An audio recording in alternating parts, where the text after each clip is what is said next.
Welcome to this session with your Abhishek Sir.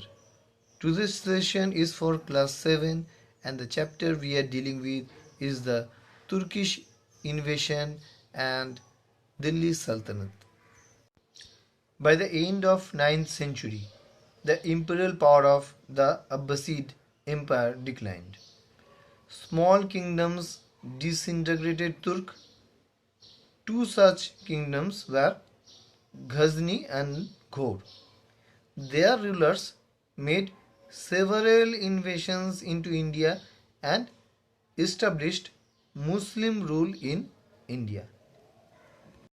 What was the condition of India at that particular time? India was a prosperous country and had immense of wealth. But the problem was after Harshavardhana, who ruled from 606 to 647, there were no such powerful rulers. Harshavardhana's state was divided into many small kingdoms. These kingdoms were at constant fight with each other. There were no such power to unify them or control them. This was the main reason why the foreigners or the foreign invaders got an opportunity to invade India. At that time, North India was divided into many Rajput kingdoms who had conflict with each other. Taking advantage of this situation, Mahmud of Ghazni invaded India 17 times in a span of just 25 years between 1000 to 1025 century, and he looted all its riches. He got some resistance from the Hindu Shahi king Jaipal, but Jaipal was defeated in the first battle of Wahid that was fought in 1001 century. His son, means Jaipal's son Anandpal, was also defeated in the second battle of Wahid that was fought in 1008.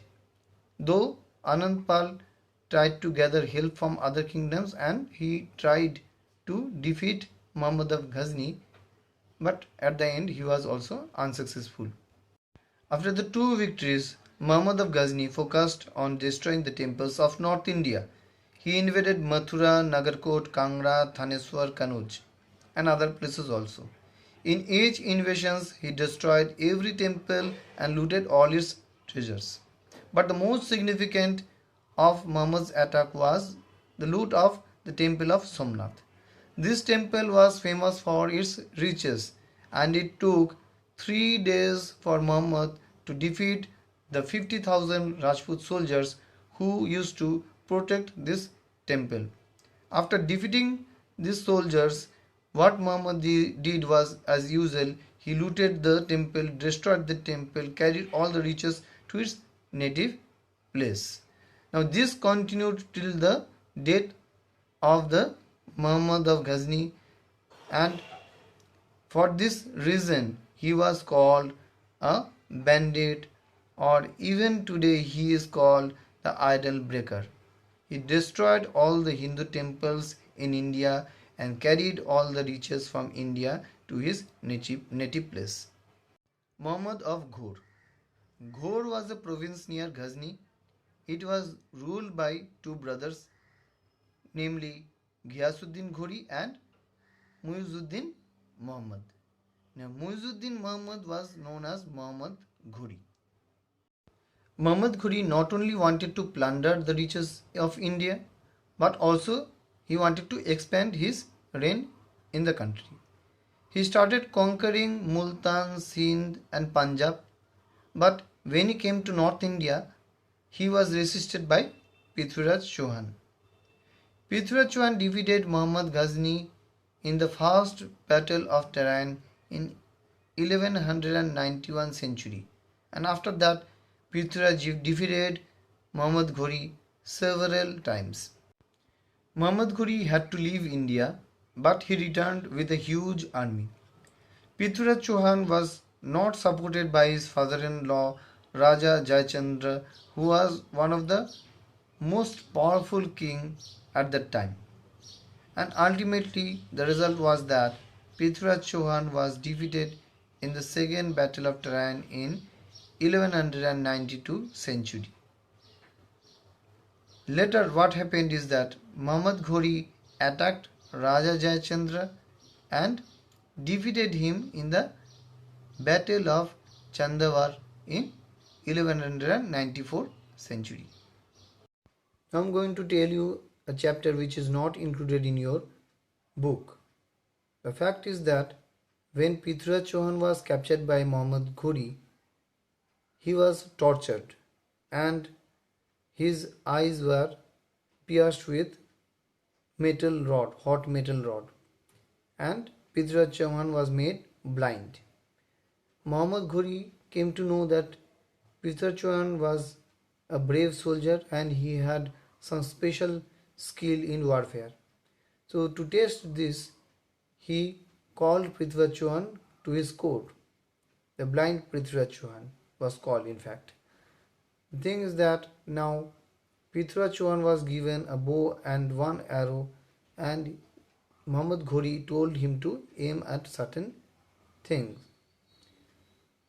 Hearing the voice of Muhammad Ghori, Prithviraj Chauhan aimed at Muhammad Ghori instead of the particular thing which he was told to. In one shot, Prithviraj Chauhan killed Muhammad Ghori by piercing the arrow in his chest. So this is how Prithviraj Chauhan killed Muhammad Ghori. Establishment of Delhi Sultanate. After the death of Muhammad Ghori, his general Qutubuddin Anak, who was originally the slave of Muhammad Ghori, took charges of the Indian territories under Muhammad Ghori. Aibak was the founder of the slave dynasty or the Mamluk dynasty. The period from 1206 century to 1526 century is known as the period of Delhi Sultanate. This is because the rulers in this period were known as sultans. Delhi Sultanate has 5 dynasties. First is the slave dynasty from 1206 to 1290 century. Next is Khilji dynasty 1290 to 1320 century. After that, the Tughlaq dynasty 1320 to 1414 century. The Sayyid dynasty from 1414 to 1451 century, and the last one was the Lodi dynasty from 1451 to 1526 century. The Mamluk or the slave dynasty. Now we already discussed that Qutubuddin Aibak was the founder of this dynasty.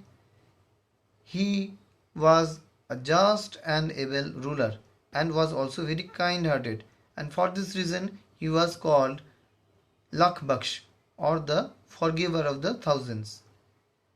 During his lifetime he built 2 mosques. Kawatul Islam was one mosque and the other one was Dhai Din Ka Jhopda, that was in Ajmer. He also started the construction of Qutub Minar. Qutubuddin Aibak died in the year 1210 century, and his son-in-law Shamsuddin Iltutmish became the next sultan. He faced many challenges. He had to destroy the Turkish nobles who defied his claim to the throne. He suppressed the Khilji revolt in Bengal, subjugated the rulers of Ghazni and Multan. He was recognized as the sovereign sultan of India by the Caliph of Baghdad. Iltutmish conquered the kingdoms of Ujjain, Ranthambore, Malwa and Gwalior. He was a strong administrator and divided the empire into several provinces known as Iqta, which were administered by the Iqtidars. He was the first Turkish ruler to introduce a coin system that was different from the Rajputs. And the most remarkable thing is that he completed the construction of Qutub Minar, which was started by his father-in-law Qutubuddin Aybak. Now let us discuss about Razia Sultan. Originally, Iltutmish was succeeded by his son Ruknuddin Firoz, but he was very incompetent and unpopular in the region. Therefore, Iltutmish nominated his daughter Razia to be his successor. Initially, Razia did not get the support of the Turkish nobles, but soon she won over the support of majority of the opposing leaders. Razia was very brave. She even abandoned the veil. She was a good administrator and she appointed a non-Turkish Abyssinian slave as the superintendent of stables. This enraged the Turkish noble and they conspired and killed her. She died in the year 1239 century. Now we will know about Nasiruddin Muhammad. After the death of Razia, the youngest son of Iltutmish, known as Nasiruddin Muhammad, became the next Sultan, and he was a very just and kind person, but he was a weak ruler. Therefore, the real power came in the hands of his noble Ghiyasuddin Balban. Nasiruddin died in the year 1266 century. Ghiyasuddin Balban, after ascending the throne in 1266 century, he reorganized the political structure. He decreased the power of the nobles and made Sultan the absolute power of the state. He believed that sultans were the representative of God and introduced the Persian custom of Sizda and Paibosh. Balban followed a policy of blood and iron and crushed any rebellion with heavy hands. He established security and stability by strengthening the army, and this led to the development of agriculture, trade and commerce.